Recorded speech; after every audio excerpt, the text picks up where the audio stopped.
अब मैंने कॉम्प्रिहेंड करना है, इस चीज की मार्फत लेनी है, समझ लेनी है, इसका इदराक हासिल करना है कि मैं क्यों सोचा गया, कहां सोचा गया और क्या सोचा गया था और मैं क्या बन के रह रहा हूं दुनिया में। अब ये बात आर्ट्स के सब्जेक्ट में क्या कर रही है भाई। मैंने बहुत बचपन से शायरी शुरू कर दी थी। ग्रेड 3 में था, मैंने पहली नज्म लिखी इंग्लिश की, फिर आहिस्ता आहिस्ता उर्दू की। फिर एक वक्त आया कि मुझे अल्लाह ताला की तरफ से रियलाइजेशन हुई, मेरे किसी शेर में इस इबाम की गुंजाइश ना हो कि कहीं वो तौहीद से, मेरे रब से, मेरे नबी से डिविएट खुदा ना खास्ता ना कर दे किसी की सोच को। तो मैं बड़ा एक्सप्लिसिट हो जाता, मेरे पत्थर से दिल पे मौजराए तूर क्या कीजिए, अजब है फैसले तेरे, अजब दस्तूर क्या कीजिए। Of the imagination based on which my creator created मी, उसने तो मास्टरपीस सामने रख दिया, ऐसरे तकवीम से मुझे बना दिया, तमाम नेमतों से भी नवाज दिया। यहां तक उसने अपने आर्ट को विजिबिलिटी में लाके दिखा दिया।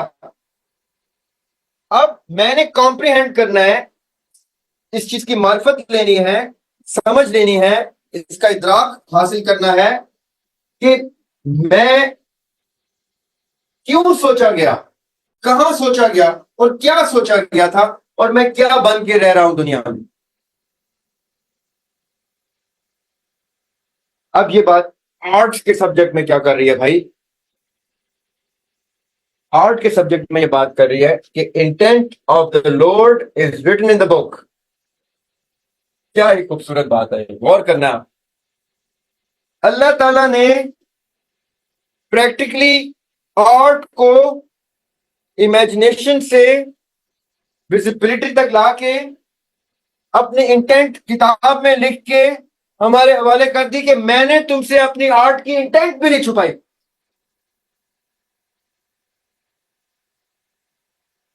ये ना हो कि देखने वाला कहे यार ये दरख्त का मतलब है लाइफ, ये कश्ती उम्मीद है, वो जो समंदर है वो मुश्किलात हैं, कश्ती में कोई है नहीं इसका मतलब है उम्मीद किसी की भी हो।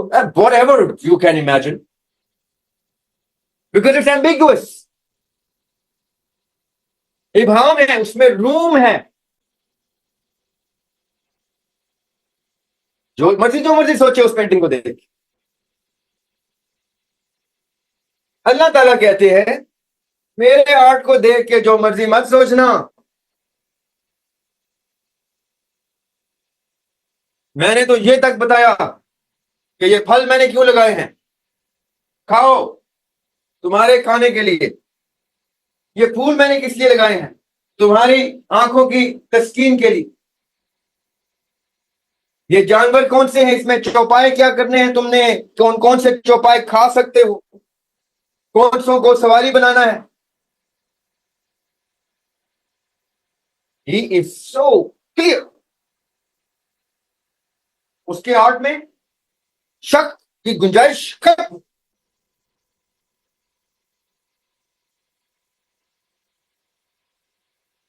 मैंने बहुत बचपन से शायरी शुरू कर दी थी। ग्रेड 3 में था, मैंने पहली नज्म लिखी इंग्लिश की, फिर आहिस्ता आहिस्ता उर्दू की। फिर एक वक्त आया कि मुझे अल्लाह ताला की तरफ से रियलाइजेशन हुई कि कलाम तो अल्लाह ताला की सुन्नत है, और ये सुन्नत मौला अली ने भी अपनाई और भी बहुत से सहाबियों ने अपनाई, एंड डाउन टू इमाम इमाम अबू हनीफा, वो भी बहुत शायर थे। इमाम मालिक सिंगर थे। आपको एक छोटा सा किस्सा बताया था इमाम मालिक का। इमाम मालिक की कोई सिंगिंग का बहुत शौक।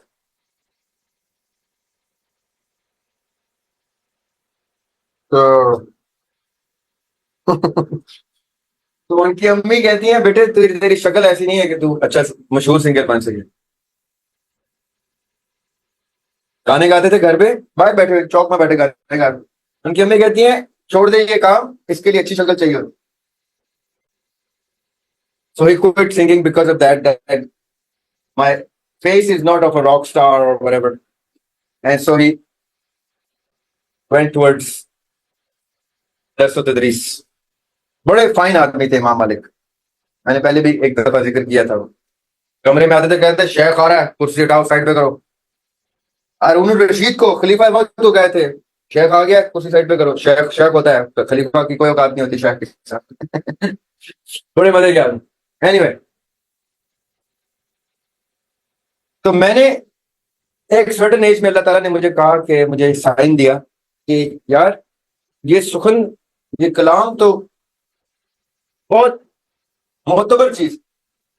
तो मैंने एक शेर लिखा था, जब से सुखन को, सुखन कहते हैं शायरी, जब से सुखन को रहबरी की आगही मिली, meaning when I found out, when I realized that poetry should be used to guide, that when I got the epiphany that poetry is a medium of guidance, that's the right interpretation of the verse, first verse of the share. जब से सुखन को रहबरी की आगही मिली, बाकी तमाम शेर हैं लगते गुनाह से। When I realized that poetry is a medium of guidance, when I got the realization, all the previous poetry of mine seemed like sins. मुझे गुनाह लगे कि कहीं मेरे किसी शेर से कोई लाभ में ना चला जाए, कोई हुस्न की तरफ अट्रैक्ट ना हो जाए, कहीं मैं महबूब की कोई ऐसी तारीफ कर दूं कि वो अपने महबूब के बारे में सोच के मगन ना हो जाए, और whatever. बट रहबरी का आंसर वाजिब कर दिया मैंने अपनी शायरी में कि ये अगर डिवाइन है, अगर ये इल्हाम है, तो इल्हाम में रहबरी वाजिब होती। Now why am I saying,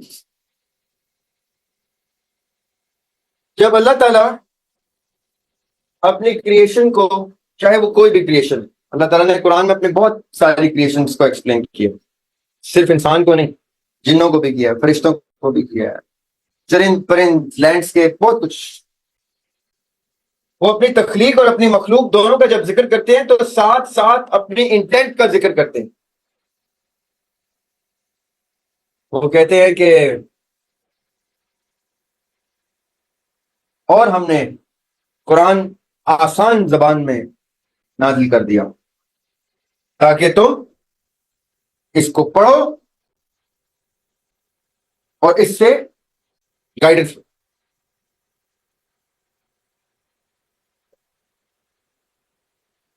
now as an artist, मैंने आपको अपनी एग्जांपल दी कि अब मैं जब शेर कहता हूं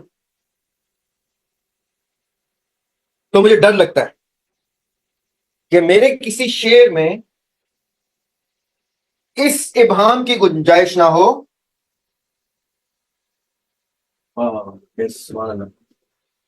मेरे किसी शेर में इस इब्हाम की गुंजाइश ना हो कि कहीं वो तौहीद से, मेरे रब से, मेरे नबी से डिविएट खुदा ना खास्ता ना कर दे किसी की सोच को। तो मैं बड़ा एक्सप्लिसिट हो जाता, मेरे पत्थर से दिल पे मौजराए तूर क्या कीजिए, अजब है फैसले तेरे, अजब दस्तूर क्या कीजिए।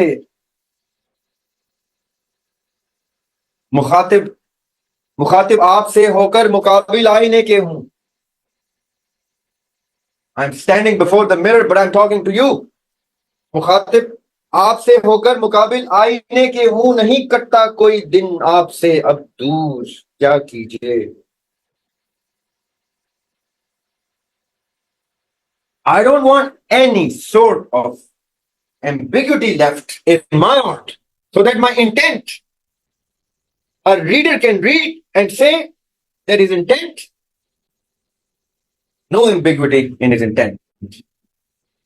You read his poetry, मुझे किसी ने कहा कि आपकी शायरी में यार अब हम नहीं लिखते, आप नात नहीं लिखते, तो मैं कहता हूं आपने लगता है मेरी शायरी समझी नहीं।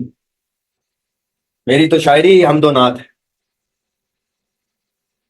मैं तो सिर्फ हम दो सना में शेर कहता जा रहा हूं,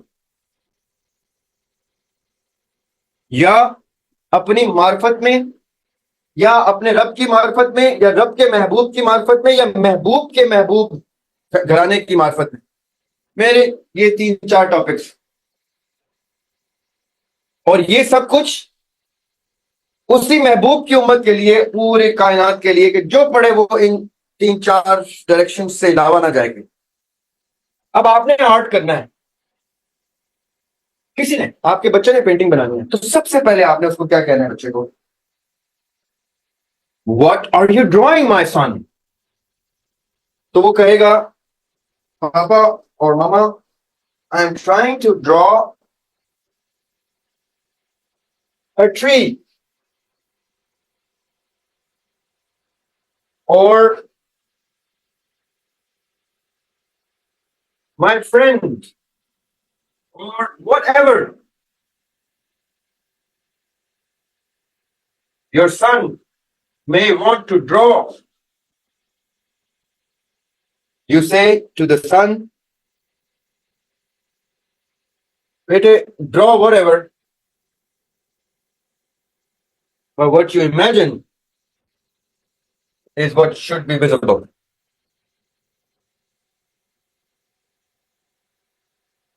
आपका बातिन आपका जाहिर हो, और उसको लिमिट में रखना, वो लाभ ना हो जाए।